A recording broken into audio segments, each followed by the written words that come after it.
à tous et bienvenue pour un nouvel épisode du Clic d'Alix. Aujourd'hui, je suis avec Chris Marquez. Hello, hello. Enchantée, je suis ravie qu'on fasse cet épisode. Moi aussi. Parce que je suis une fan de Danser avec les stars. Ceux qui sont sur les réseaux le savent. Et pour raconter un petit peu le contexte, là, on tourne la semaine de la finale de Danser avec les stars. Absolument. Et donc, je suis honorée qu'on ait pu se caler parce que je me suis dit, jamais de la vie, je vais réussir à l'avoir à ce moment-là. Et je suis trop contente que tu sois sur mon canapé parce que j'avais lu ton livre à sa sortie. Cool. Et depuis que j'avais lu ce livre, je me suis dit, il faut absolument que je reçoive Chris, je vous le mettrai dans la barre de description. Et là, en plus, avec la saison de Dals, j'ai envie d'avoir des potes en télé. Tu vas tous les avoir. Que tu me racontes les coulisses, tout ça. Donc, déjà, raconte-moi un peu comment se passent là ces dernières semaines en termes de rythme. Comment tu vis ta vie avec les tournages de Dals, ta vie de papa, ta vie d'homme. Comment ça se passe, ce rythme-là? Alors moi, c'est vrai que j'ai complètement apprivoisé, on va dire, ce rythme depuis déjà 14 ans, tu vois, parce que je vis au rythme des saisons de Danse avec les stars successives, et donc à un moment donné, tu vois, tu apprends quand même à insérer ça dans ta vie de tous les jours pour que ce soit pas juste une parenthèse à chaque fois, tu vois, de tout. Donc j'ai des événements auxquels je participe de toute façon pendant la semaine en plus de ça. J'ai des interviews pour Danse avec les stars. J'ai également tous les magnétos à tourner pour Danse avec les stars également. Après, j'ai le direct. Mais en fait, tout rentre assez confortablement parce que maintenant, en fait, ma vie est organisée de cette façon. Ce qui est génial aussi, c'est que moi, j'ai la chance de me réveiller tous les matins et de prendre le petit-déj avec mon fils et ma femme. Je peux l'emmener à l'école parce qu'en fin de compte, mes journées sont vraiment organisées d'une certaine façon où, de toute façon, j'évite de commencer avant 10h du matin pour en fait me permettre justement d'avoir ce petit moment privilégié le matin avec le petit. Et alors oui, je peux jamais contrôler à quelle heure je rentre le soir, mais en revanche, je sais que voilà, ce petit moment le matin, il est à nous. Donc j'ai pas l'impression de rater ni ma vie de papa, et en même temps, je profite pleinement de ces saisons de Danse avec les stars qui sont géniales à faire. Mais toi, tes parents étaient artistes aussi, enfin, de ce que j'ai pu comprendre, étaient danseurs. Alors, papa était chanteur dans ce qu'on appelle les... C'était vraiment dans la communauté portugaise, espagnole, latine-américaine. Il était, voilà, il chantait. Il avait des orchestres. Moi, depuis tout petit, tu vois, à l'âge de 3 mois, j'étais dans un couffin dans les balles. Et voilà, je passais mes week-ends dans les balles populaires comme ça. Maman, bon, espagnole, fan absolu de flamenco. Ouais. Et voilà. Et en fait, on a baigné dans un univers de musique depuis tout petit. Mais c'était leur métier? Alors papa, c'était vraiment, il était alors à l'usine, mais en même temps, il faisait ça en fait les week-ends, et donc il était semi-professionnel, tu vois, en musique. C'était un de ses rêves. Il aurait dû vraiment devenir professionnel parce qu'il avait vraiment une voix incroyable. Il a une voix incroyable, mais c'était semi-professionnel. Donc toi, tes week-ends, quand t'étais enfant, t'allais les passer avec tes parents dans les balles. Et donc t'as toujours eu en fait cette habitude d'être entre deux milieux. Par rapport aux enfants, tu vois, de ton école ou quand t'étais plus jeune, toi t'avais une vie différente quand même d'eux, non? Mais moi c'était ma vie, donc elle était normale. Et c'était normal en fait, tu sais, d'aider. Alors déjà d'être au bal, le vendredi, le samedi soir, c'était complètement normal. C'était normal, tu vois, d'aller se coucher à 4h du matin le samedi après avoir démonté les instruments de l'orchestre et d'avoir tout remis dans une camionnette. C'était complètement normal, tu vois. C'était ma vie à moi.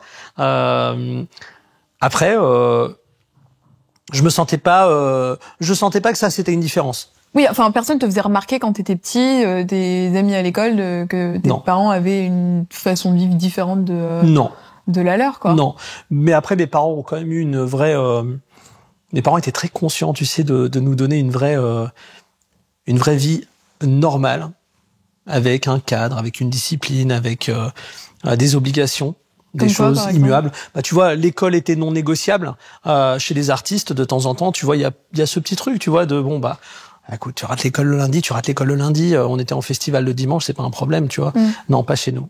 Chez nous, ça c'était, on ne touche pas à l'éducation, on ne touche pas en fait à certaines règles, et donc ça, tu vois, ça m'a permis de vivre mon enfance complètement normalement, on va dire. T'as des frères et sœurs, toi? Ouais. Je suis le plus grand, moi. Et j'ai un petit frère, une petite sœur. Et voilà. Et ils sont artistes aussi, ou ils ont suivi une voie peut-être plus traditionnelle, mais en tout cas des métiers un peu plus classiques que ce que tu peux faire, toi Alors, pour la petite anecdote, moi, j'ai commencé à danser grâce à mon petit frère et ma petite sœur. La danse ne m'intéressait absolument pas. J'adorais la musique. Ouais. La musique, c'était mon truc, j'adorais ça. Mais jusqu'à l'âge de 11-12 ans, danser, c'était de l'urticaire, tu vois, c'était vraiment pas mon truc. Ah oui, c'était pas juste, ça ne t'intéressait pas, il y avait une vraie... Ah oui, non, mais moi je restais assis, pendant que mon père était en train de chanter sur scène, moi je restais assis et je l'écoutais pendant 6 heures d'affilée sans bouger. C'était vraiment, voilà, c'était ça. Je me levais au moment où il fallait démonter et débrancher les instruments et tout, mais autrement le reste je ne bougeais pas. Toi ton kiff c'était le rangement dans l'histoire, ouais, finalement. L'organisation, de l'électronique. Moi je suis là, montage, démontage, appelez-moi, y a pas de souci. D'accord. Tu vois, c'était ça moi mon truc. Et mais mon petit frère, ma petite sœur avaient vraiment un talent de danse. Tu vois, tout petit, ça dansait. Et en fait, un jour, j'arrive à l'âge de 11-12 ans et je vois que mon petit frère est toujours entouré de filles. Toujours. Okay. Et là, je dis... peut-être que c'est quand même un bon plan, tu vois. Ouais. Donc, je dis à mes parents, écoutez, je vais peut-être aller prendre un cours de danse comme Michael et Vanessa, mon petit frère et ma petite sœur. Alors, mes parents explosent de rire, parce que j'étais connu comme le zéro rythme, piqué absolu, pas de fibre artistique ni créative. C'était vraiment assez... Eh ben, comme flatteur. Quoi, hein. Et en fait, tu sais quoi, je mets les pieds dans un cours de danse. Et je pense qu'en un quart d'heure, 20 minutes, mais je le dis, mais vraiment, ma vie a basculé. Est-ce que tu te souviens de ce jour-là? Ouais, mais alors oui, effectivement, ça veut dire qu'il y a eu Je me souviens de ce jour-là, je me souviens de la musique ultra ringarde sur laquelle, en fait, on a dansé. C'était tellement ringarde. C'était un espèce de jive. Honey, honey. Ta da, ta, ta, Okay, un peu ambiance, on les embrasse, mais un peu Dirty Dancing de l'époque, non? Ouais, un peu, ouais, exactement, okay. Un peu, exactement. Et en fait, c'était vraiment, mais je me rappelle du moment parce que, en fait, c'est comme si quelqu'un avait mis une espèce de clé, déverrouillé un truc, et tout d'un coup, bam. Ma vie, ce moment-là, en fait, a basculé, changé. Et alors, c'est peut-être une question un peu bête, mais quand on est un garçon et qu'on danse, il y a peut-être un truc aussi, tu sais, très genré encore à l'époque où les petits garçons faisaient du football, les petites filles de la danse, et on voyait pas tant de garçons au cours de danse que ça. Est-ce que tu l'as ressenti, ça? Tu sais quoi, là, je devrais te dire oui, mais c'est pas mon expérience. Mais c'est trop bien. Moi, mon expérience, c'est j'ai choisi de faire de la danse parce que je voulais rencontrer des filles. Et quand j'ai fait de la danse, j'ai rencontré des filles. Quel meilleur endroit que pour rencontrer des filles que dans un cours de danse. Mais c'est vrai que moi, j'ai pas vécu ce truc. En revanche, ce que j'ai vécu, c'est le fait que la danse ne soit pas à ce moment-là, tu vois, une activité qui soit vraiment complètement acceptable pour un ado. Tu vois, ça, oui, ça, je l'ai vécu. Alors, ça veut dire quoi quand tu l'as vécu? T'as eu des petites railleries Bah oui, les moqueries, c'était obligé. Tu savais très bien que ça rigolait. Tu savais très bien que voilà, c'était sujet de vannes. Mais en même temps, vu que très rapidement, en fait, j'ai monté les échelons dans le milieu de la danse. C'est-à-dire que, imagine que alors, le début de ma carrière de danse, ça a été tellement un chamboulement dans ma vie que je m'en souviens comme si j'étais encore aujourd'hui, tu vois. Je prends mes premiers cours de danse au mois de novembre. Au mois de fin janvier, donc 2 mois plus tard, je fais ma première compétition nationale. Je suis immédiatement en finale. Et 6 mois plus tard, je suis champion de France. J'ai jamais dansé. 6 mois plus tard, je deviens champion de France. Et donc, en fait, moi, ma vie, elle a vraiment, tu vois, il y a plein de trucs qui se sont passés. Sauf qu'en fait, tout d'un coup, quand tu deviens champion de France, bah, immédiatement, t'es dans la presse locale, tu commences à remporter des trucs. Ouais. Et là, tout d'un coup, en fait, on te regarde plus uniquement comme le danseur, on te regarde quand même comme, ah ouais, attends, il est quand même champion de France, l'autre. En fait, ce qui est rude un peu dans tout ça, dans tous ces métiers artistiques, même, tu vois, sur les réseaux, c'est qu'à partir du moment où t'as une certaine légitimité qui est, bon, là, avec un diplôme, enfin, avec un titre, on va te considérer, alors que t'aurais pu danser exactement de la même façon, mais sans titre, et t'aurais été moins considéré. Donc c'est vrai que t'as moins connu ce passage finalement qui a été assez court, quoi. Ouais, tout à fait. Mais moi, c'est vrai que je pense que je suis aussi, tu sais, rentré dans une espèce de bulle ultra intense. Moi, j'étais un gamin qui était très timide. Et d'ailleurs, quand je ne suis pas au boulot, je le suis toujours. Mais j'étais un gamin hyper timide. Très introverti, qui était passionné par alors c'est bizarre, hein, mais la curiosité en général. Moi, c'est ce que je trouvais génial, c'était de continuer à être curieux, de continuer à apprendre plein de trucs tout le temps. Donc je me bouffais des bouquins, mais je suis passionné de sciences, et en sciences spécifiquement, tu vois, je vais te dire, j'adore la mécanique quantique, la théorie du chaos, enfin il y a plein de choses comme ça, tu vois, qui m'intéressent passionnément. Le premier bouquin que j'ai acheté, c'est un bouquin de vulgarisation scientifique d'Isaac Asimov sur les trous noirs. Quand j'étais gamin, j'étais pas obsessif, mais j'étais passionné par la connaissance, tout ce que je pouvais aller apprendre. Et je commence tout d'un coup à danser. Et en fait, je passe d'un truc qui est un tout petit peu intellectuel, où je suis dans mon cerveau, je suis dans mon monde à moi, tu vois, à quelque chose où en fin de compte, c'est mon corps qui est tout d'un coup en train d'explorer, tu vois. Et la curiosité, en fait, elle traverse en fait un truc, tu vois. Et là, tout d'un coup, je me mets à danser, de ne jamais danser, à danser 4-5 heures par jour. Et puis tu vois les progrès, donc même si tu te rends compte de ce qui se passe et surtout tu dois matérialiser à ce moment-là que tu peux en faire une carrière. Est-ce que déjà tu te dis que tu peux devenir danseur professionnel? Alors il y a un truc qui est intéressant, c'est qu'en fait, je me suis pas posé la question, mais là pour le coup, j'étais devenu assez obsessif sur l'action. C'est-à-dire qu'en fait, je me posais pas trop de questions sur le résultat. Ouais. Je me posais pas trop de questions sur le futur. Mais en revanche, j'étais à 3000% dans l'instant présent pour m'assurer qu'en fait, entre maintenant et dans 1 heure, il y a une amélioration. Je me posais pas plus de questions que ça. D'accord. Donc, tu sais, c'est l'espèce de principe que tu apprends un peu plus tard. Konai, je sais pas si tu connais Anthony Robbins. Il a ce truc, tu vois, constant and never-ending improvement. Et en fait, je me rends compte quand j'étais gamin, que j'ai commencé à danser, en fait, je ne vivais que par ça. Constant and never-ending improvement. Et donc, chaque seconde, ma seule obsession, passion, c'était de m'améliorer un petit peu. Donc, je me posais pas la question de devenir pro, je me posais pas la question de devenir champion, je me posais pas la question je me posais juste la question dans 1 heure, je veux être meilleur. Je ne sais pas tourner pour l'instant, je vais me prendre la VHS de tel et tel film avec Baryshnikov dans Nuit blanche à Moscou, où il tourne 13 fois sur un pied, et en fait je vais décortiquer cette séquence autant de fois que possible jusqu'à ce que je sache tourner. Et donc j'apprends à tourner comme ça. Mais dans 1 heure, j'ai appris à tourner. Non, mais tes parents dans tout ça? Pardon? Tes parents dans tout ça, là? Parce que là, tu me racontes que voilà, tu te mets à faire de la danse, tu deviens champion. Ouais. Mais ils suivent tout ça, ils accompagnent ça, ils ont quel regard? Alors mes parents, ils ont été assez géniaux. Moi, quand je me lance dans un truc, j'ai une espèce d'autonomie qui est assez forte. Mmh. Et déjà, tu vois, à ce moment-là, quand je décide en fait de danser, vraiment, je passe de ne pas danser au jour suivant mon premier cours de danse, faire 4 heures de danse tout de suite.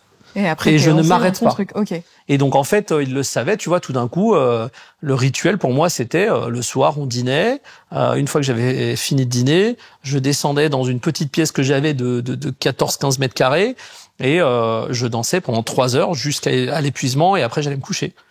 Mes parents, en fait, m'accompagnaient en me laissant faire ce que j'avais à faire, ce que je souhaitais faire, sans trop me poser de questions. Et voilà. Mais ils avaient confiance parce que ça aurait peut-être pas été le cas pour autre chose. Peut-être qu'ils voyaient quand même que là, t'étais doué, que t'étais... Tu vois, si t'étais parti dans une autre passion, est-ce que tu crois qu'ils t'auraient accompagné de la même façon? Enfin, laissé en tout cas de la même façon? Je pense qu'ils m'auraient accompagné de toute façon. Je pense que mes parents étaient conscients qu'il faut trouver ta petite voie. Il faut la trouver. Et tu ne peux la trouver qu'en essayant des trucs. Et en tout cas, ils avaient un côté très... tant que le cadre est bon, tant que les valeurs sont bonnes, on laisse faire. On va pas te forcer à faire. Tant que toi, tu veux y aller, tu y vas. Tant que tu y mets l'effort, on t'accompagne. Le jour où tu arrêtes de faire l'effort, on n'y va pas. Et aussi le petit contrat avec l'école. Tu passes... c'était quoi? Il y avait le bac? C'était condition sine qua non, tu vois. Moi, donc, je suis né à Colmar, en Alsace. Et à l'âge de 16 ans, donc après 2-3 ans de danse, 2 ans, je dis à mes parents, en fait, ça suffit plus. Il faut que j'ai accès à des profs internationaux, à des coachs, à des chorégraphes. Il faut que je travaille voilà. ça m'a jamais trop intéressé d'être grand dans une petite mare. Tu vois, j'avais vraiment besoin je préférais me frotter au meilleur et d'être nul, mais au moins, tu vois, j'avais une vraie référence. Tu vois. Et donc je leur dis, je pense qu'il faut que je parte à Lyon. C'est là où j'ai une partenaire qui peut-être avec qui je peux peut-être faire un truc bien. C'est là où je vais avoir accès à des coachs, à des chorégraphes, etc. Il faut que je parte à Lyon. Et donc là, mes parents me disent, bah écoute, t'as envie d'y aller, y a pas de problème. Condition très simple. On veut pas entendre un problème du lycée. Tu passes ton bac et vraiment, il faut pas que ça déconne une fois. Tu déconnes une fois, on te rapatrie tout de suite. Et la deuxième chose, c'est attention, il y a pas de blé, il y a pas d'argent. Tu vas pas aller à Lyon vivre ta meilleure vie, aller au resto. Non, ça va être dur. Sauf qu'en fait, pour moi, le contrat était génial. Oui, moi, ça paraissait pas insurmontable. De toute façon, t'avais envie de danser, t'avais pas envie d'aller au resto et te balader sur les quais, quoi. Ouais. C'était pas mon délire. Donc en fait, je pars et effectivement, tu vois, bon, bah tout se passe très très bien, sauf que à ma grande surprise, 1 an plus tard, c'est toujours pas suffisant. Et donc là, je dis à mes parents, écoutez, en fait, Lyon, c'est pas suffisant, je pars à Londres. Oui. Oui, on change de pays, là, carrément. Et tu vois, je suis tellement con que je m'étais pas... Alors, je parle espagnol, portugais et français depuis... Voilà. Parce que il fallait que je parle avec toute ma famille. Papa est portugais, maman est espagnole, il fallait que tu parles les 3 langues. Et donc, moi, j'ai jamais été vraiment dans une situation où je parlais pas la langue. Et là, je me décide à partir à Londres. Et c'est qu'au moment où j'atterris à Londres que je me rends compte que je parle pas anglais. Ah non. Ah, c'est pas le bon. C'est pas le bon. Ah, mais j'ai pas la réponse. C'est pas le bon délire.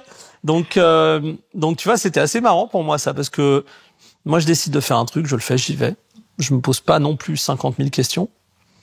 Et là, en fait, je me rends compte que voilà, j'ai 2 mois pour apprendre à parler l'anglais parce que sinon, ça va pas du tout le faire. Attends, mais déjà, il y a ça. Mais il y a aussi, là, tu te heurtes quand même à un niveau, quand même supérieur quand t'arrives à Londres parce que c'est là où il y a un vivier de talent.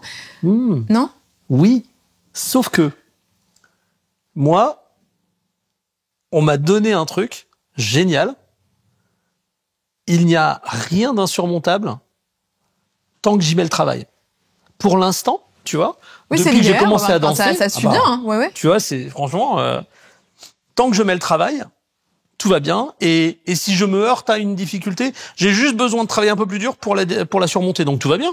Donc j'arrive à Londres, j'applique exactement le même principe. Et en fait, tout d'un coup, j'arrive parmi les meilleurs en Angleterre très rapidement. Donc, en fait, j'ai pas cette conscience de la difficulté de changement de vivier. Tu vois ce que je veux dire? En revanche, il y a une espèce d'excitation, il y a une espèce d'euphorie parce que là, tout d'un coup, tu vois, j'ai vraiment accès à ce que j'ai toujours voulu, tu vois, des influences complètement différentes. J'ai le monde des... Quand j'arrive en 98 à Londres, c'est vraiment, c'est le hub de tout ce qui est coolitude absolue dans le monde. Et donc, les clips les plus cool sont faits là-bas. Il y a de la musique de malade, il y a une énergie folle. Et là, tout d'un coup, mon monde de la danse, il est affecté. Et il est influencé par tout ça. Et donc là, moi, je vis ma meilleure vie. C'est dingue. Et t'arrives à pas te perdre dans toute cette euphorie, à rester bien concentré sur le travail. Tu vois, à force de, justement, plein d'influences, plein de nouvelles découvertes, nouvelles cultures. Et puis comme en 98, on n'avait pas autant Internet, tu vois, qu'aujourd'hui, on n'avait pas accès à tout ça. T'arrives à rester focus? Ouais, parce qu'en fait, moi, j'ai ce truc de... J'aime faire. Et donc là, moi, j'étais à Londres, mais pourquoi faire? Pour danser. J'étais là parce que je voulais aller aussi loin que possible. Je voulais découvrir des choses. Je voulais découvrir ça paraît... Maintenant, avec un peu de recul, tu vois, ça paraît tellement bête des fois, mais j'avais juste envie de découvrir des nouvelles façons de bouger, des nouvelles façons de s'exprimer, des nouvelles façons de... Mais c'était tout pour moi à ce moment-là. En vrai, je m'en foutais d'aller faire la teuf, je m'en foutais d'aller... C'était pas ça Non, le moment le plus cool, c'était quand à 3h du matin, j'étais encore en salle de répète avec d'autres danseurs et qu'on était en train de créer un truc de fou et que le reste du monde n'existait pas à ce moment-là. Mais c'est ça qui a fait ta constance. Parce que dans tout ce que tu me racontes et dans ce que j'ai pu lire dans ton livre aussi, c'est, j'allais dire, les jeunes disent, mais oui, non, vraiment, même moi j'ai envie de me gifler en disant ça, je suis 97. J'adore. Je peux ça. Mais t'as et un terme que tu as dû apprendre l'année dernière dans Dalcy, try hard. Ouais, tryharder. Ouais. Même tryharder, moi. Tryhard, c'est vraiment t'y vas à fond. On y va, ouais. Et donc c'est ça qui a fait toute ta constance. Et puis aussi t'as rencontré ta femme quand t'étais à Londres. Dès que je suis arrivé, en fait, 6 mois plus tard. Je me suis posé la question de qu'est-ce qui a fait que t'es tombé amoureux de ta femme et pas nécessairement de tes autres partenaires. Parce que, tu vois, par exemple, quand je regarde Danser avec les stars, moi qui suis pas du tout danseuse, à chaque fois je me dis, mais comment font-ils pour ne pas tous tomber amoureux chaque saison? Comment t'as réussi? Tu vois, pourquoi celle-là? Pourquoi Jackie? Alors, déjà, je n'ai rien réussi. Et je pense que c'est là le secret. Regarde. Mon obsession pour la danse, elle était assez pure, en fait. J'ai commencé parce que je voulais rencontrer des filles. Sauf qu'en fait, dès que j'ai commencé à danser avec mes partenaires, tout ce qui m'intéressait, c'était, vas-y, on crée un truc de fou, on danse. Oui, finalement, ce truc-là, il est sorti. Je suis pas rebondi, mais alors, c'est vrai que... il est pas complètement sorti, mais... il y a eu... Mais oui, okay, mais oui, d'accord. mais oui, dans l'absolu, tu vois... Au bout d'un moment, c'est plus l'objectif principal. T'imagines? Il y avait autre chose. Mais tu vois, non, ce qui était intéressant, c'est qu'en fait, je commence à danser avec mes partenaires, et donc là, en fait, tout ce qui... Ça devient assez, tu vois, direct. Vas-y, on crée des trucs cool, on danse, on crée des chorés, on travaille, on bouge. Et en fait, le bien-être incroyable, c'est cette espèce de moment, tu vois, de fatigue complètement folle au bout de 5 heures de répète, où t'as plus une once d'énergie, mais t'as tout donné et tu te sens vachement bien. Et donc, j'ai répété ça avec toutes mes partenaires. Toutes mes partenaires, en fait, c'était cet objectif. C'était la danse, c'était créer des trucs cool, c'était aller plus loin. Jackie, je ne dansais pas avec quand je suis tombé amoureux. Je dansais avec quelqu'un d'autre, et je suis dans une compétition, et je vois une fille passer, et je vois encore de nouveau dans ma tête, je te jure, j'ai l'image et tout. Elle a une robe bleue, elle avait les cheveux rouges. Ok. Elle est rousse à la base déjà, mais elle avait en plus de ça les cheveux rouges. La petite sirène, quoi. Tu vois. Et robe bleue, exactement. Elle passe yeux bleus, elle passe devant moi comme ça, et en fait, je te promets, instantanément, je veux savoir qui est cette fille. Donc, on est en pleine compétition. Il se trouve qu'elle danse dans la même catégorie que moi. Elle me met une tarte, elle me passe devant. Super. Elle est avec un autre partenaire. Elle a un meilleur résultat. Mais bon, à ce moment-là, j'admets que la seule chose qui m'intéressait, c'est de savoir qui était cette fille. Et en fait, après la compétition, elle part si vite que je n'ai pas le temps de lui parler ni de savoir qui elle est. Et donc là, je deviens l'inspecteur Marquez. J'essaie de retrouver qui est cette fille. Je parle à des copains et tout. Et en fait, j'ai un nom, mais je sais pas pourquoi on s'est pas beaucoup croisés sur le circuit de compétition. Et 3 mois plus tard, on arrive à l'équivalent des championnats du monde. Et là, je la retrouve. Oh waouh. Mais là, je me dis, mais attends, mais c'est bon. Là, je ne laisse pas passer. C'est maintenant, là. C'est là, now. Parce que j'ai pas 3 mois. Non. J'ai pas 3 mois encore à attendre, là. Et donc, en fait, je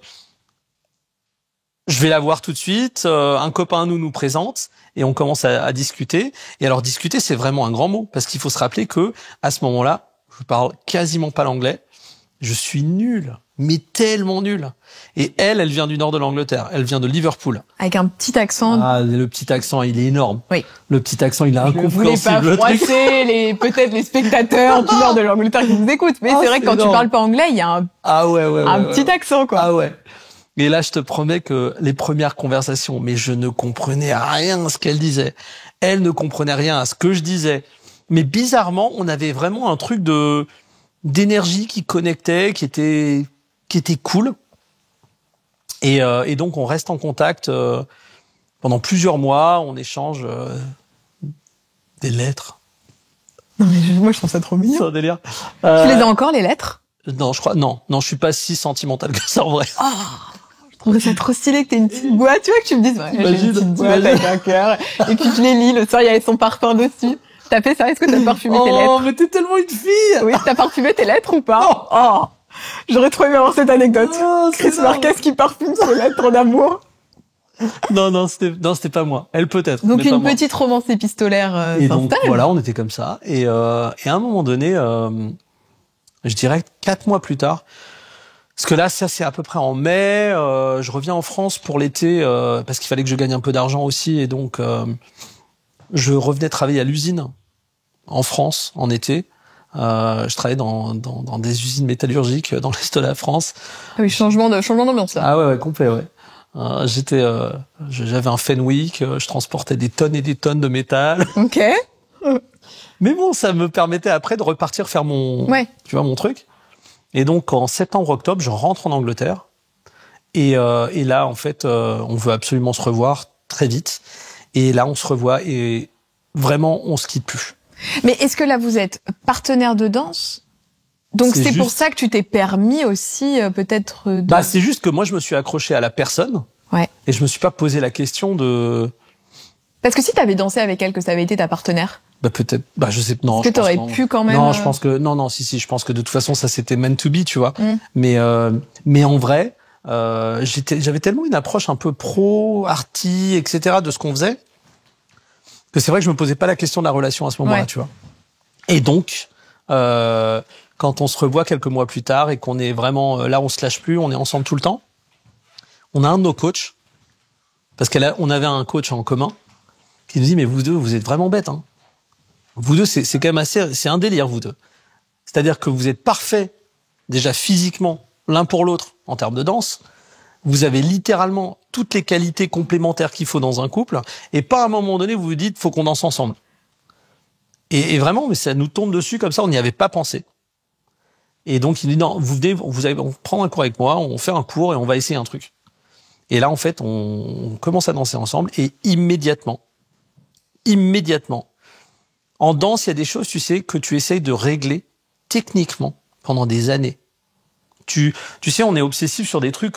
Moi, je peux travailler pendant des mois sur un pas pour que mécaniquement le truc tombe exactement là où il doit être, etc. Quand on danse à deux, tu augmentes encore la difficulté parce qu'en fin de compte, il y a tout ça en fait à prendre en compte, les différences de gestion, de centre, de gravité, etc. Tu vois. Et là, des trucs que j'essaie de régler depuis des années avec mes partenaires précédentes, avec Jackie, mais il n'y avait pas besoin de les régler, ils étaient déjà réglés. Ça marchait, c'était fait. Ouais. Et donc, à partir de ce jour-là, on ne s'est plus jamais lâché. Et vous bossez ensemble, vous vivez ensemble. Est-ce que parfois c'est compliqué d'être tout le temps, tu vois, d'être sur plein de sujets en même temps, de faire la même activité, ou toi, t'as besoin d'être comme ça avec ta femme, tu vois? Il y a des couples qui ont besoin d'hyper scindés. Ouais, nous c'est particulier. Et d'autres qui ont besoin d'être super fusionnels sur ça. Nous c'est particulier, mais on est conscient que c'est particulier. Alors déjà, tu sais, en général, on a du mal à être dans une case. Moi, c'est d'ailleurs peut-être un des trucs qui me pose le plus problème avec la façon de voir les choses un petit peu en France. En France, on a besoin de mettre les gens quand même dans des cases pour comprendre un peu mieux qui ils sont, etc. Ça me correspond pas trop et ça correspond pas trop à mon épouse non plus, tu vois, à Jackie. Parce qu'en vrai, souvent en France, tu vois, moi je suis le metteur en scène et Jackie c'est la chorégraphe. Mais en fait, c'est pas vrai. Parce que t'es obligé d'aller un peu... Parce que moi je suis metteur en scène, mais en vrai, 30-40% des idées de dingue que j'ai pu avoir, c'est des idées de Jackie en fait. Et quand elle est chorégraphe, souvent c'est moi qui viens insuffler un truc. Non mais attends, plutôt dans ce style et on va plutôt partir sur... En fait, on est deux côtés d'une même pièce, très différents, mais on est deux côtés d'une même pièce. Moi en tout cas, j'ai pas l'impression de perdre quelque chose, tu vois, en étant aussi connecté à Jackie. Non, mais au contraire, je trouve ça trop beau. Si je peux te demander, je trouve ça trop beau. C'est sympa. Vous dites que vous pouvez bosser ensemble, vivre ensemble, être hyper complices. Vous avez aussi un petit garçon qui a 8 ans. Alors, je me posais une question parce que donc Jackie aussi, son métier, c'est d'être danseuse. Je pense que la partie danseuse, oui, on est danseur, tu sais, on est danseur à vie, mais bon, son vrai métier, c'est d'être chorégraphe. Ah ok, parce que je me disais quand t'es, forcément, quand t'es une femme, que t'as un enfant et que tu es danseuse, tu sais qu'à partir de ce moment-là, ta vie de danseuse va être différente parce qu'il va falloir le temps aussi que ton corps se remette, absolument, pouvoir redanser. Comment tu gères ça, toi, en tant qu'homme qui a envie d'avoir un enfant? Est-ce que la discussion, vous l'avez ensemble, de savoir à quel moment tu peux avoir un enfant Tu sais, c'est drôle, on est quand même beaucoup à avoir eu cette même approche un petit peu. Je révèle rien de trop intime, tu vois, mais tu connais Christophe Licata? Et Coralie, sa femme. Voilà, et Coralie. Ils savent pas du tout qui je suis, mais moi je vois qui sont. Ouais. C'est vraiment des copains, je les adore on les adore, mais c'est des gens qui ont un cœur fou. Et ce qui est marrant, c'est qu'en fait, on a eu une chose assez similaire qui nous est arrivée, nous, dans nos carrières, c'est qu'en fait, on a tous les quatre, on a choisi de vivre nos vies et nos passions au maximum, en se disant, quand il sera temps, il sera temps. Mais pour le moment, en fait, on va vivre nos passions au maximum. Et en fait, ils ont eu leur petit 3 mois avant nous, ou 3 mois après nous, Livio, et nous 3 mois après. Mais parce qu'en fait, tout d'un coup, on est arrivé à ce truc où on a dit, bah, c'est maintenant. Mais en revanche, maintenant, je reparle que pour nous, pour Jackie et moi. Ce qui était très clair, c'est qu'en fait, c'est le corps d'une femme, c'est le corps de la femme, c'est la décision de la femme. Il faut qu'elle sache avec Jackie, c'était important qu'elle sache depuis le début, tu vois, ce que moi, je voulais également. Je voulais un enfant. J'en voulais même 10. Mais de façon ultime, c'est son corps. Et quand t'as vécu à côté d'une femme, tu vois, dans le monde de la danse, particulièrement, tu te rends compte, en fait, que les femmes sont malmenées dans tous les sens. On les juge toutes les 2 secondes. Une danseuse est jugée encore plus. Et on limite des fois même la femme à son physique sans, en fait, tu vois, se poser la question de son talent, de ce qu'elle apporte en plus, etc. Donc, pour nous, dans notre couple, et je pense que ça, c'est peut-être un truc qui nous a beaucoup aidé, c'est sa décision. C'est elle qui choisit quand, si. Elle n'était pas obligée non plus, tu vois. Notre relation, en fait, elle n'était pas conditionnelle à avoir un enfant non plus. Parce que sinon, c'est quand même dommage, tu vois ce que je veux dire? C'est quand même, c'est dur, ça. Donc, voilà. Et qu'est-ce que la paternité a changé chez toi? Le Chris avant, le Chris après? Alors, écoute, je mets quand même de bien meilleures notes depuis que j'ai un enfant. C'est quoi? C'est en 2016, non? T'avais ton 2016, fils? ouais, tout à fait. Ok, regardez les émissions avant 2016, après 2016. Vous verrez s'il y a eu une évolution dans les notes. Non, mais tu sais quoi? T'apprends quoi, là? Moi, je savais que je voulais être papa. Depuis toujours, t'as eu cet instinct? Je le savais. Ok. Ça, je le savais, je voulais être papa et vraiment, je blague, mais qu'à moitié, hein. J'aurais pu en avoir 10. Petite équipe de danseurs. Incroyable. C'est incroyable. Et une fois que j'ai rencontré mon fils, vraiment, j'aurais pu en avoir 25. C'est un délire. Le gamin est fou. Il est génial. Mais, il y a une phrase que je disais vraiment débile. Tu sais, on était tellement dans notre truc, tu vois, on voyageait, on faisait plein de projets de fous, etc. Et quand on allait avoir le petit, on s'est dit non, mais de toute façon, c'est pas nous qui allons nous adapter au petit, hein, non, il va avec nous, il va s'adapter à notre vie, c'est bon, ouais, on va pas devenir maintenant, tu vois. Et alors vraiment, j'étais convaincu de ma connerie. Alors moi, j'étais vraiment convaincu de mon délire. Non, mais c'est lui qui va venir avec nous, alors. Ça voyage, un bébé, c'est pas un problème, hein. Et ça va pas moufter, hein, ça. Et tu te dis, mais c'est... Et en fait, tu vois, on a le petit. Et je me rappellerai toujours, donc, on est à l'hôpital. Jackie accouche. Et donc, t'es constamment accompagné, hein. Et je sais pas, moi, le jour même ou le jour après, en fait, on sort de l'hôpital pour aller prendre le taxi. Et c'est la première fois où je me retrouve tout seul avec le petit. Et je me dis, attends, je comprends pas. Mais je fais quoi là? Oh, la responsabilité. Non, mais je te jure, j'étais mis en mode mais je veux bien te gros plif. J'étais en mode... Et il y avait plein de trucs qui étaient chelous, tu vois. Tu te poses des questions tellement bêtes. Il avait un... Tu sais, comment tu les appelles un onesie, tu sais, une turbulette. Tu sais, les trucs là où tout en un là. Ouais, ok. Bon, sauf qu'en fait, il était tellement petit qu'en fait, il avait ses 2 jambes dans un seul truc. Les bras, en fait, franchement, il arrivait même sa main, elle arrivait pas au coude du truc. Et je me dis, mais je comprends pas, en fait, comment je suis censé le mettre dans les ceintures du siège bébé. Mais plein de questions finalement là qui t'apparaissent. Auxquelles tu ne pensais même pas être préparé. Mais attends, j'ai mis une demi-heure rien qu'à rentrer dans la voiture, tu vois. Et en fait, on rentre à la maison et là, tout d'un coup, Jackie et moi, on se regarde, on est en mode, mais en fait, là, on peut pas se tromper. En fait, c'est. Ah bah, puis là, c'est trop tard. Ouais. Là, c'est fait. Là, on peut pas se tromper. Là, il fallait y penser avant. Là, là, c'est fini. Hein. T'es sûr qu'il a mangé? Faut qu'il mange là. Et en fait, c'est vraiment un truc où tout d'un coup, eh ben, on passe de non, mais il va se détendre, il va s'adapter à nous, à tout d'un coup, que doit-on faire? Vite. Okay. Donc tu vois, c'est honnêtement, qu'est-ce que ça a changé? Ça a juste tout changé dans ma vie. Ouais. Tout. Ça a remis beaucoup de choses en place. Comme quoi, par exemple? Priorité. Des priorités, tu vois. Il y a un truc qui est vrai aussi, c'est que j'avais été tellement dans mon délire depuis l'âge de 12-13 ans de danse, de performance, de travail, d'excellence, avec mon épouse, tu vois, on devient champion du monde quand même, tu vois, on pousse le délire quand même assez loin sur là où on veut aller.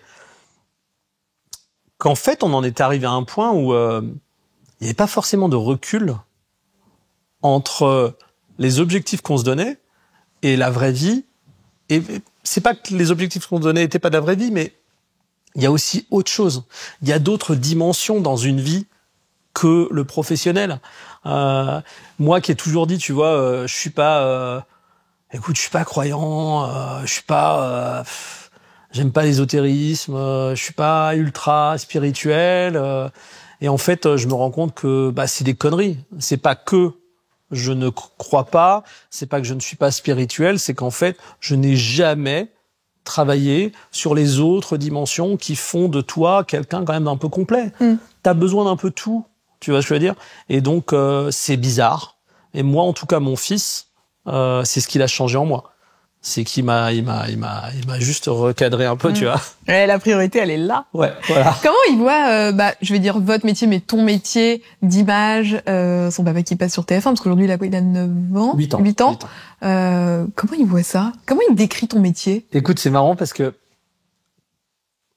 donc il y a plein de petites choses intéressantes. D'une, je le médiatise pas. Je ne le laisse pas, en fait, être sur mes réseaux ou les réseaux de mon épouse. On le met pas à l'antenne. On nous a demandé tellement de fois, tu vois, de faire des choses avec lui. Non. Et en fait, on revient souvent, tu vois, on parle avec lui, tu vois, on lui demande, est-ce que tu comprends pourquoi? Parce que tu sais, on est très fiers de toi, on t'adore, t'es génial, mais est-ce que tu comprends pourquoi on veut pas que tu viennes tu sais quoi, j'avais jamais pensé à ce prisme-là. Ouais. Dans l'autre sens, qu'effectivement, pour un enfant, ça pourrait être, on te cache, mais oui, mais t'as 100% raison, tu viens de débloquer un truc dans mon esprit. Ok. Et en fait, tu vois, l'autre jour, il me dit, non, mais je sais, papa, je sais, t'as peur que si jamais quelqu'un me voit, il me reconnaisse après, et que après, peut-être, tu vois, il y a quelqu'un qui vient me kidnapper, on sait pas. Et en fait, il a tout ce truc en tête, tu vois, où il se dit, il y a un élément de sécurité. Il y a un élément également où maintenant on essaie de lui expliquer également que moi j'ai eu la chance de me former dans l'anonymat. Ensuite, j'ai eu la chance de grandir dans ma carrière professionnelle et d'atteindre en fait certains paliers professionnels. Et donc ça te donne une certaine reconnaissance professionnelle. Et ensuite j'arrive sur TF1 et là tout d'un coup tu vois la France devient un petit village. Je peux aller très vite. Très vite. D'un jour à l'autre, je te dis franchement, ma vie a basculé, tu vois. Mais c'est fou parce que je connais, moi, ce pays dans lequel je me baladais et personne ne me connaissait. Et je connais aussi ce pays maintenant où je peux aller dans n'importe quel village de France. Et là, les gens viennent me parler comme si, en fait, je faisais partie de la famille et connaissent ma personnalité. Donc, ils sont capables de venir me chambrer sur une note que j'ai donnée, de rigoler d'un truc. C'est ultra agréable, tu vois. Mais je suis tellement conscient que la notoriété fait vriller la réalité, que tu peux pas, dans tes années formatives, à mon avis, avoir de la notoriété. Okay. Je pense que et c'est peut-être une erreur de ma part, mais moi je pense que c'est problématique de donner de la notoriété à un enfant. Tout ton prisme est décalé. Attends, si moi mon prisme a été décalé, quand tout d'un coup, du jour au lendemain, en fait, ma vie bascule et tout le monde me connaît, qu'est-ce que ça doit être pour un gamin de 6, 7, 8, 9 ans qui vit sa vie comme ça? Donc, on essaye de le garder en dehors de ça pour qu'il ait un jour le choix de dire Ouais, je vais aller dans ce métier-là. Oui, je comprends qu'il y a ça. Mais en tout cas, je ne viens pas pour le moment en étant déjà connu. Et à l'âge de 14, 15, 16, 17 ans, les gens ne m'approcheront pas parce que je suis le gamin qui est dans les magazines ou le gamin qui est dans tel et tel truc, tu vois. Ouais. Et ça, c'est particulier, tu vois. Je ne sais pas quelle était ta question. Si, non, mais j'aime où on est allé. Oui, non, c'était la question de comment tu gères justement la notoriété avec ton fils, qui voit de toi. Parce que comme tu le disais, t'as une notoriété qui était soudaine sur TF1. Et il y a un point que je voudrais un tout petit peu creuser, c'est que quand tu as été approché pour Danser avec les stars, donc ça, on n'a pas eu le temps d'en parler avant, mais toi, tu as travaillé sur le format UK de Danser avec les stars, donc le format originel. C'est pour ça, je pense qu'on t'appelle pour venir sur TF1, mais à la base, on t'appelle pas pour être juge. Pas du tout. On t'appelle pour être quoi? Directeur artistique, Directeur artistique, ouais, tout à fait. Et d'ailleurs, j'étais le DA de l'émission. En fait... Directeur artistique, c'est quoi concrètement? Directeur artistique, c'est celui qui va avoir une vision sur tous les éléments créatifs de l'émission. Donc, quelle va être la thématique principale de telle et telle danse, par exemple? Ok. Comment est-ce qu'on va insuffler un style dans la réalisation? Comment est-ce qu'on va insuffler... qu'est-ce qu'on va faire en termes de lumière? Est-ce qu'on va mettre des décors additionnels? Est-ce que dans les écrans, quel est l'univers 3D ou quel est l'univers graphique qu'on va utiliser dans les écrans? Est-ce qu'on utilise des effets spéciaux réels, de la fumée, des confettis, de la pyro, ou est-ce qu'on utilise des effets spéciaux digitaux, comme par exemple du mapping, de la 3D superposée avec couche de transparence sur le direct?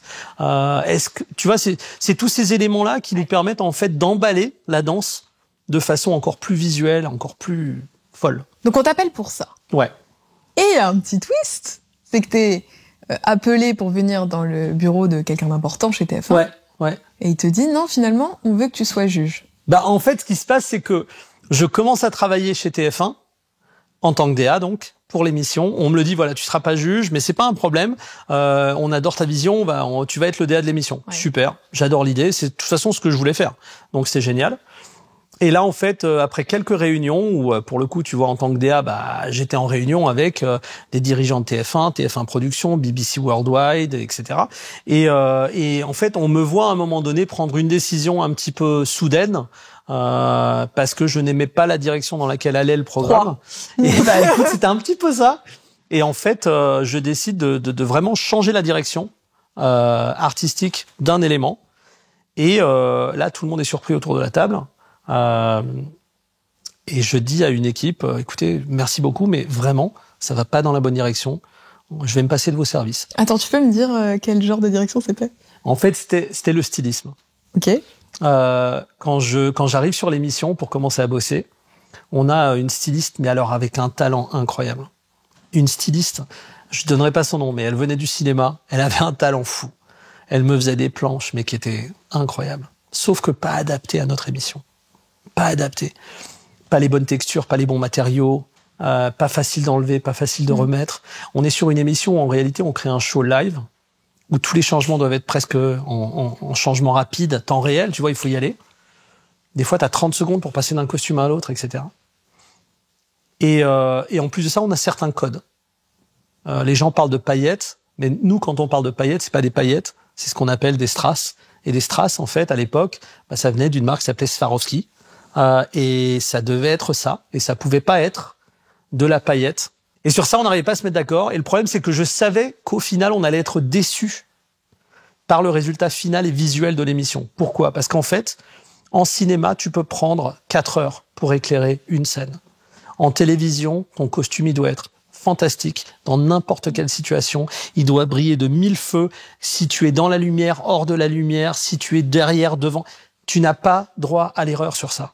Et je savais très bien qu'en fait, en France, la danse était certainement à ce moment-là excluante. Elle n'était pas aussi fédératrice que les émissions de chant. Et donc, il fallait qu'on se réussisse tout de suite. Et donc là, je prends la décision, je dis, écoutez, merci beaucoup. J'adore ce que vous faites, mais c'est pas adapté à notre émission. Je vais trouver une autre solution. Et donc là, en 24 heures, je n'ai plus d'équipe stylisme. Okay. Et c'est un des très, très gros postes de l'émission. Et là, en fait, j'ai les dirigeants de TF1 Prod qui me regardent très sérieusement, qui me disent, Chris, très bien.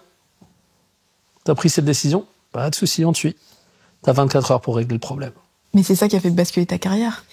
Et ouais, en fait, j'ai réglé le problème en 24 heures. Et 2 jours, 48 heures plus tard, en fait, on m'appelle justement dans le bureau d'un des dirigeants. Et moi, j'étais convaincu que j'y allais pour me faire virer. J'étais convaincu. Parce que personne m'avait donné l'autorité de faire ce que j'ai fait, tu vois. Et en fait, j'arrive dans le bureau et je me confonds en excuses parce que je suis vraiment désolé, mais c'est juste que je suis passionné, je veux que les choses soient vraiment claires.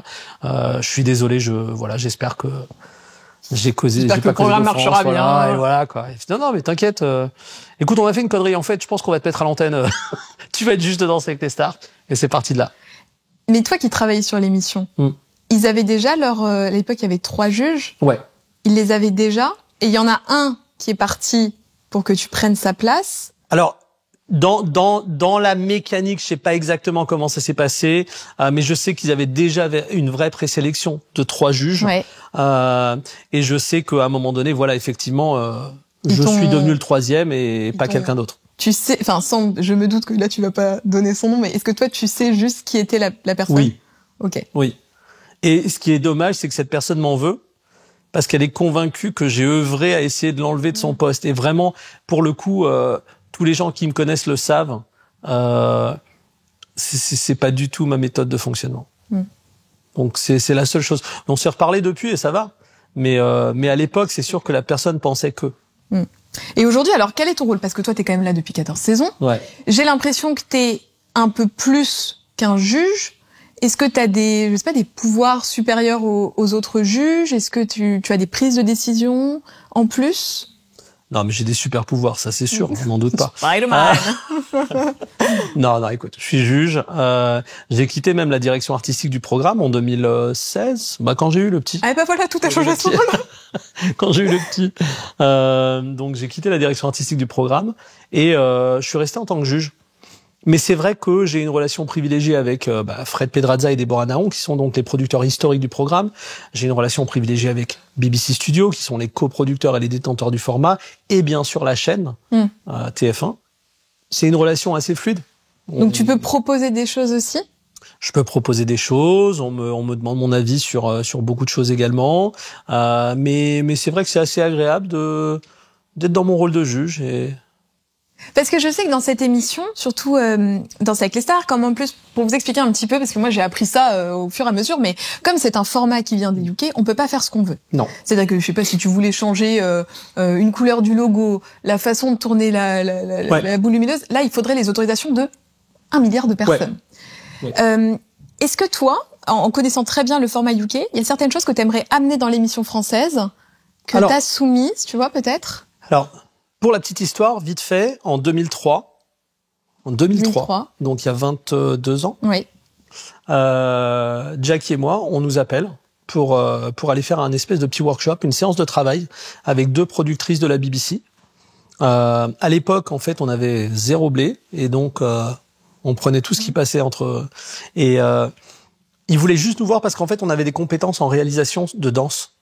Et donc, on passe quelques jours avec ces 2 réalisatrices, avec ces 2 productrices et une réalisatrice. Et tout ce qu'elle voulait, c'était, elle nous disait, voilà, on veut que vous nous montriez comment filmer les danses de salon. Et donc, voilà, je leur explique. Alors bon, c'est intéressant d'avoir un Steadicam, qui est la caméra qu'on peut déplacer avec l'opérateur sur place, etc. Ouais. Certaines danses doivent être découpées plutôt que en plan séquence ou des plans allongés, etc. On fait ça pendant 2-3 jours et à un moment donné, en fait, je leur dis, mais c'est pourquoi faire? Et là, on me dit, écoutez, en fait, on a une idée. On aimerait bien faire une émission de danse avec des stars qui dansent avec des pros. Et chaque semaine, en fait, on élimine une star jusqu'à ce qu'on arrive au gagnant. Alors moi, j'explose de rire. Je me dis, alors le truc qui ne va jamais marcher, ça ne... Ah bah, il avait le pif, le Marquez. Il avait le pif. Il a tout compris. Et j'ai ri parce que je me suis dit, mais tu sais, c'était tellement pas ni cool, ni intéressant, c'était pas du tout dans le move. Et donc, il se trouve que en fait, quelques semaines plus tard, on nous rappelle, Chris, Jackie, en fait, on va tourner un pilote. Vous voulez pas venir? Vous nous avez aidé et tout. Bon, on va au pilote, on danse sur le pilote également. Et là, en fait, je regarde les retours, je me dis putain, mais cette émission, ça fait si longtemps qu'on n'a pas vu une aussi belle émission à la télé, en fait. Et là, à ma grande surprise, coup de fil des productrices 2 semaines plus tard. Bon, première saison, greenlit, on y va, c'est validé, on fait une saison. Donc là, nous, on devient en fait les chorégraphes originaux du format Danse avec les stars. On a participé à sa création. On travaille en coulisses, mais en même temps, on me met souvent dans les magnétos parce que j'ai une approche qui est assez militaire quand je donne des chorés, etc. Et donc, ce qui était drôle, c'est qu'en Angleterre, on avait des chefs étoilés, on avait des politiciens, on avait des champions du monde de rugby, et moi qui mesure 1m60, je les menais à la baguette. Bah, bah, bah, bah, bah. Donc, ils trouvaient ça drôlissime. Et en fait, ce n'est qu'en 2011 que TF1, en fait, 2010, qu'ils achètent le format. Et moi, là, depuis ce temps-là, la BBC, en fait, m'ont toujours dit, voilà, qu'est-ce que tu veux faire? Qu'est-ce que vous voulez faire, Chris et Jackie? Jackie voulait se concentrer sur la chorégraphie, mais moi, c'est vrai que je voulais me concentrer sur la mise en scène et la direction artistique. Et donc, ils m'ont formé pendant des années à la réal, encore plus, à la lumière, les effets spéciaux, les décors additionnels, etc. Arrive 2010, TF1 apprennent qu'il y a un petit Français qui bosse sur le format original, et donc c'est là qu'ils me demandent de venir, et je deviens DA. Sauf qu'en fait, quand je deviens DA de la version française, c'est mon rêve absolu. Parce qu'en fait, je connais le format par cœur. Je connais le marché français. Et je sais que le marché français est quand même beaucoup plus pop que le marché anglais. Le marché anglais, il a un mot qui est génial, qui est attaché à l'ADN de l'anglais, c'est le mot kitsch. Oui, c'est vrai. Kitsch is king. Ça marche. Ils adorent ça. Et c'est ce côté un petit peu désuet, ringard, drôle, sympa. Mais les Anglais sont très bons dans ça. Mais le format, pour qu'il marche en France, il fallait qu'il soit un tout petit peu plus cool. Oui. Première saison, on arrive, on essaie juste de faire une belle première. Parce que, de toute façon, la BBC nous laissera jamais toucher le format, ils nous laisseront pas le changer, etc. Grosse réussite avec Matt Pokora. L'émission fonctionne. On fait tout de suite une deuxième saison quelques mois plus tard. Là, on commence à pousser l'enveloppe un petit peu, avec des décors plus importants, avec une lumière un tout petit peu plus pop déjà. C'est Scheim qui remporte la deuxième saison. On est pas mal. Troisième saison. Là, on arrive, Emmanuel Moir, et là, on commence à théâtraliser, on commence à raconter beaucoup plus, on commence à travailler un petit peu plus notre playlist, notre musique. Et là, on arrive en saison 4. Et là, la saison 4, c'est la saison où je commence à me permettre des trucs, où vraiment je m'éclate. On introduit le mapping. Je me balade à New York un jour et je vois un mec en train de dessiner à la craie un faux relief sur le trottoir. Et il donnait l'impression qu'on voyait en fait en perspective le métro qui était caché en dessous. Et en fait, moi, je suis à New York et je prends le téléphone, j'appelle Fred Pedraza et je lui dis, mais Fred, c'est ça qu'il faut qu'on fasse. On a cette piste qui est énorme sur notre plan large. Il faut absolument qu'on l'utilise pour en fait des faux reliefs, des trucs comme ça. Et donc, on commence à travailler sur ça avec le sol qui s'écroule, etc. Ensuite, on introduit, à un moment donné, je dis à Fred, je lui dis, mais tu sais quoi, en plus ça, je pense qu'il faut qu'on aille plus loin, plutôt que simplement utiliser la projection, il faut qu'on prenne de la 3D, on le développe sur une couche alpha transparente, on la met sur le direct, on met la grue au bon endroit, avec un petit déplacement des ombres, etc. Il devait être au téléphone, il doit se dire, mais si Chris le dit, allez. Fred me disait tout le temps, j'ai rien compris, ok. Mais il est super parce que bon, pour le coup, lui, il est assez visionnaire. C'est le producteur de... Et il te laisse faire. En fait, il sait que si t'as la vision, c'est que ça va fonctionner. C'est dur de laisser faire quand t'as une telle responsabilité. Oui, puis aussi le format au-dessus, c'est ce qu'on disait, c'est quand même tout est un peu bloqué, quoi. Donc il y avait quand même des fois des inquiétudes, je te cache pas. Mais Fred, tu sais, c'est quand même le producteur, on va dire, là maintenant depuis, je pense, plus de 12-13 ans des Energy Music Awards. Oui, Danse avec les stars, mais également... Ninja Warrior, enfin bon, c'est des gros shows, Barnum, des gros dispositifs. Ouais, très très gros Barnum, tu vois. Et il a une vraie vision sur la lecture du divertissement, de l'esthétique à la télévision, etc. Et donc il me faisait confiance sur pas mal de choses, et notamment les innovations technologiques sur lesquelles on est devenu le leader mondial. Je faisais des présentations à toutes les autres équipes de Danse avec les stars dans le monde entier, même les Américains, sur nos innovations technologiques, tu vois. Donc, à nouveau, quelle était la question de départ? Mais c'est ça, c'était ce que tu avais pu apporter. Donc, tu as toutes ces innovations. Et ce que j'aime aussi, et je suis vraiment contente qu'on puisse faire ça et qu'on prenne le temps justement d'expliquer, parce que tu vois, les gens qui sont à la télé se doutent peut-être pas que derrière juste ton rôle de juge, qui parfois met des notes un peu plus difficiles que les autres, il y a tout ça. Et justement, il y a cette question aussi de l'image que tu renvoies à la télévision, où souvent on te charrie dessus en disant que t'es un juge un peu difficile. Comment tu vis, toi, cette image que tu véhicules? Très très bien. Ça me pose pas de problème. Mais alors c'est curieux ce que je vais dire, mais ok, il y a cette image d'exigence, mais j'ai pas l'impression que ce soit associé à un truc négatif. Mais non, mais justement, mais tu vois, je pense que Après, tu sais quoi, c'est peut-être un film que je me raconte, tu vois, mais j'ai l'impression que les gens comprennent que c'est réel. C'est pas un rôle que je joue. Je suis comme ça avec mes techniciens quand je crée un spectacle ou une tournée ou un concert. Je suis comme ça avec mes techniciens, mes artistes, mes danseurs. Je suis comme ça avec moi. Je ne suis pas dur pour être méchant. J'ai une exigence. Cette exigence, elle est ancrée dans la réalité de ce que je veux livrer. Et donc à partir de là, vu que c'est jamais fait dans une méchanceté, tu vois, il y a un vrai respect de l'autre. Je te promets que je préface très souvent ce que je dis en disant attention, les artistes, c'est pas vous là, c'est pas vous humainement que je suis en train de juger. Je suis en train de juger une performance. Une performance. Et il faut séparer les deux. Parce que pour moi, tu vois, je te dis n'importe quoi, mais on prend l'exemple cette année, tu vois, d'un Nelson Montfort qui a un amour de mec. Nelson Montfort qui est arrivé. Honnêtement, mais il a un mérite.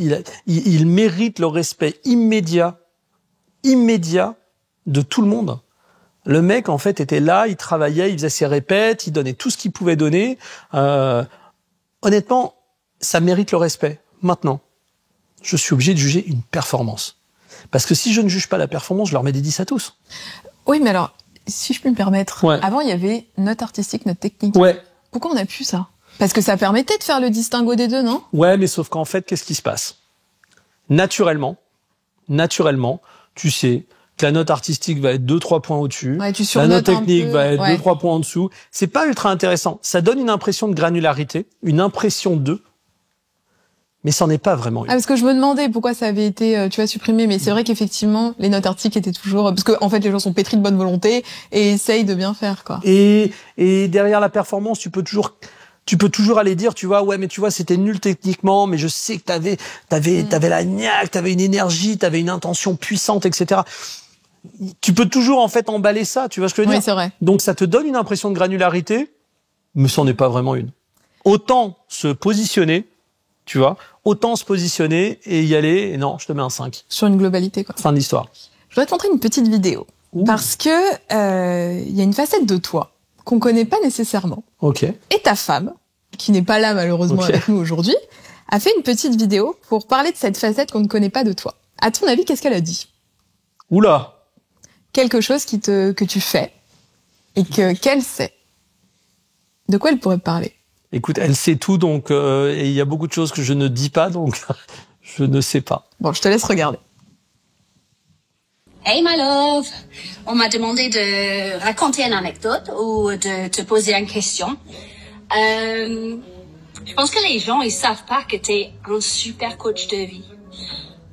Pas officiel, mais tu es vraiment super fort en stratégie, donner les super conseils pour les gens, pour leur carrière.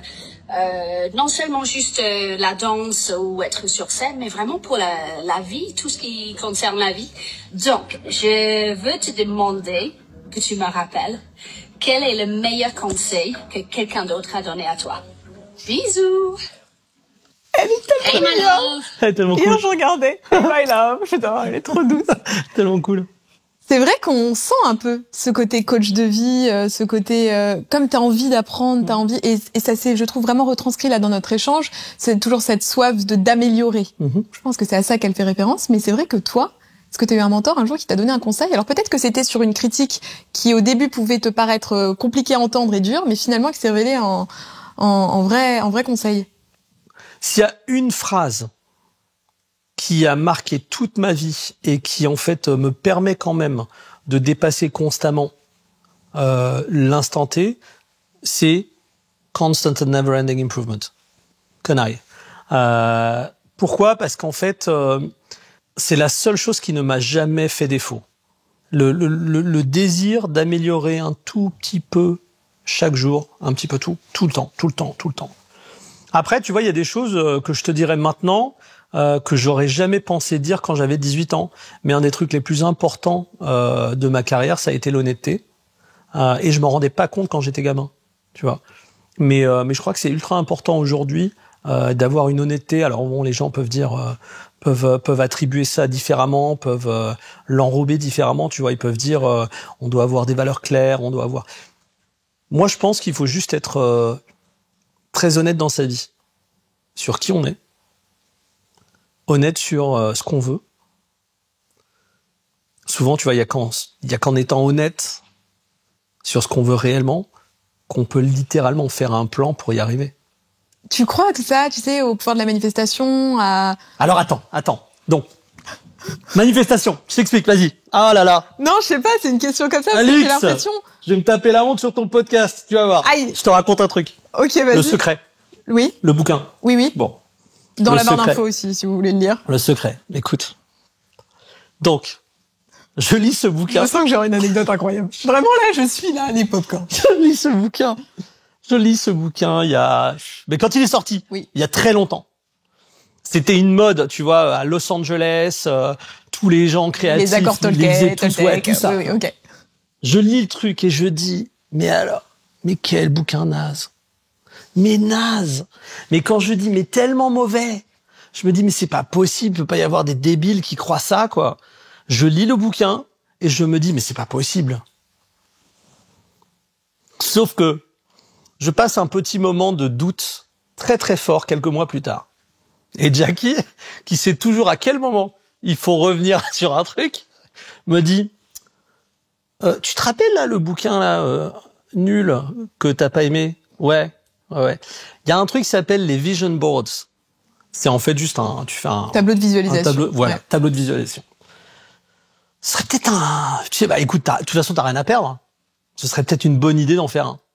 Et c'est quoi? En fait, tout ce que tu fais, c'est que tu te dis, en fait, à quoi est-ce que j'aimerais que ma vie ressemble? Et qu'est-ce que j'aimerais juste réussir?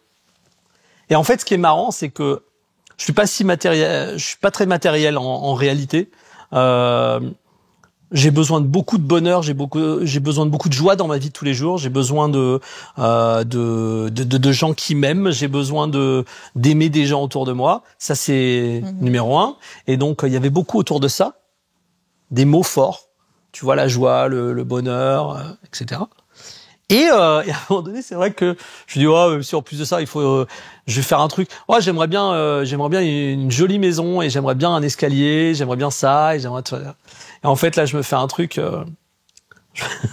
Je colle une photo d'un escalier, mais l'escalier débile, tu sais, le truc vraiment ringard, marbre, tu vois, le truc dingue qui monte comme ça, de deux côtés, paf, vraiment, le truc complètement fou. Et j'habitais à Londres, donc à Londres, voilà, c'était complètement impossible, tu vois.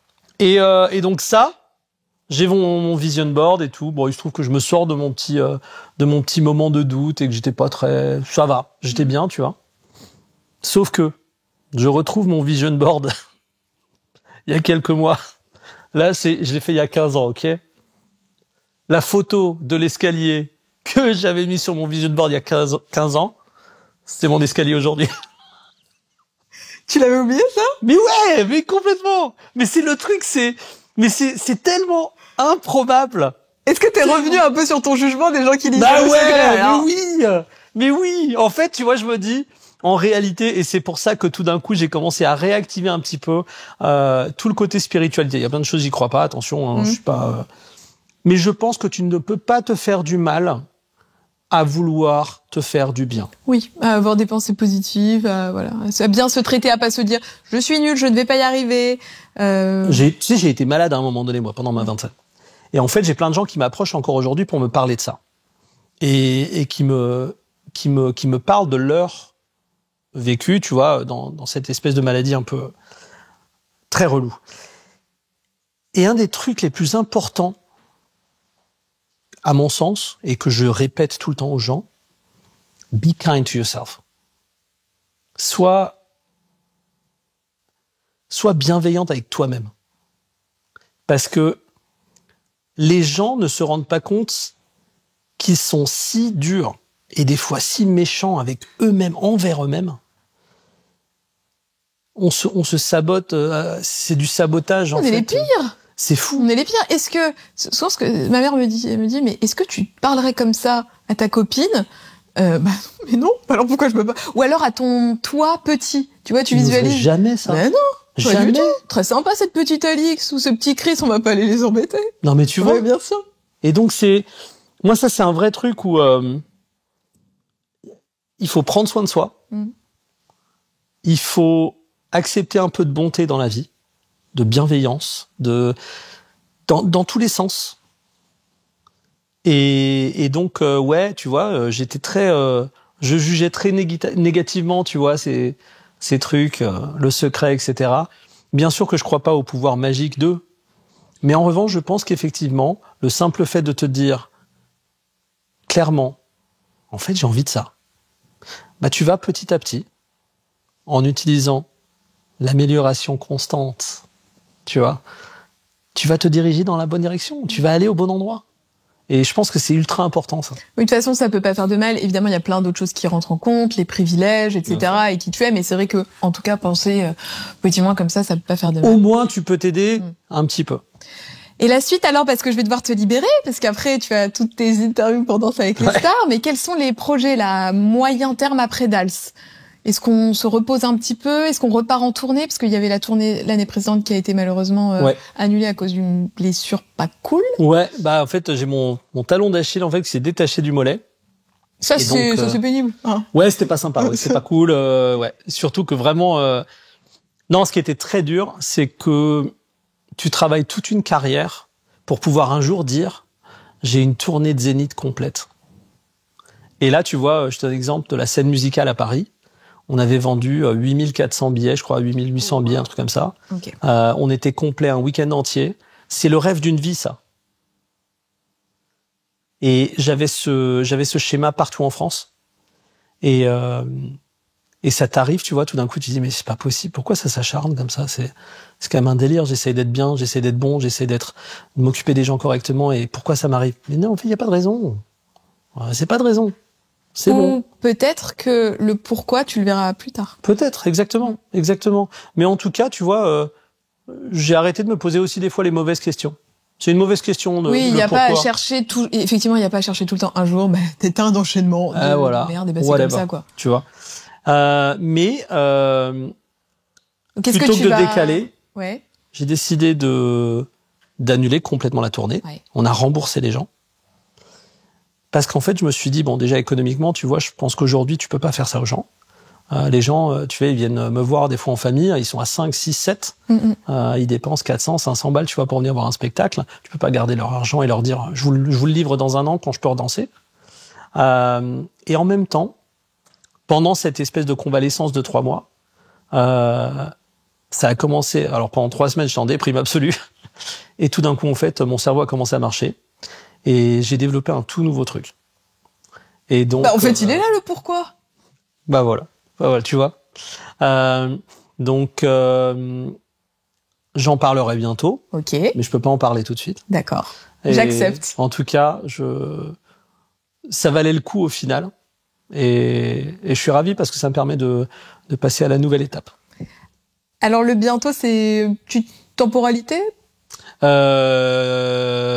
Octobre. Ok, donc en octobre, on saura ce qui se passe. Absolument. Ah bah, je te confirme que tu sauras. Toute la France saura d'un coup. Il nous fait un teasing. Ouais, ben, je n'ai rien d'autre à dire que rester connecté. Hein, je vous mets les réseaux de Chris ici, les miens juste là, comme ça vous pourrez suivre ça. Et puis, dans les commentaires, quand ça sortira en octobre, s'il vous plaît, vous mettrez... Nous, on savait, on avait regardé jusqu'au bout, l'interview avec Alix, on est resté là jusqu'au bout, parce que ceux qui restent jusqu'à la fin, c'est vraiment les fidèles. C'est les hardcore fans, c'est bien. Ceux qui ont vraiment l'info jusqu'au bout. Bah écoute, merci beaucoup. J'ai adoré. T'as aimé? Ah, j'ai adoré, merci beaucoup. Ah bah écoute, ça fait trop plaisir. Super agréable. C'est vrai que ce serait difficile si on me disait, oula. Alors écoute... Ça a dû t'arriver, non, déjà? Non? Bah en tout cas... Pas encore? Ils me l'ont pas dit. C'est bien. Tu vois, t'imagines? Bon, c'était pas terrible. Pas kiffé, non, franchement, c'était super agréable. Mais après, tu mets les gens super à l'aise, c'est ultra naturel. Franchement, merci. Eh ben, merci. Moi, j'ai adoré aussi. J'ai adoré en savoir un peu plus sur les coulisses de la télé. J'aimerais trop qu'on fasse un jour un format spécial Dals ou les émissions de télé, que tu me racontes vraiment tous les petits coulisses. On va faire ça parce que j'ai très envie. J'espère que ça vous aura plu. Comme d'hab, vous nous dites dans les commentaires ce que vous en avez pensé. On lira tous vos petits commentaires. Les réseaux de Chris sont là, les miens juste ici. Et puis nous, on se dit à très vite pour une prochaine interview. À bientôt. Ciao! Ciao!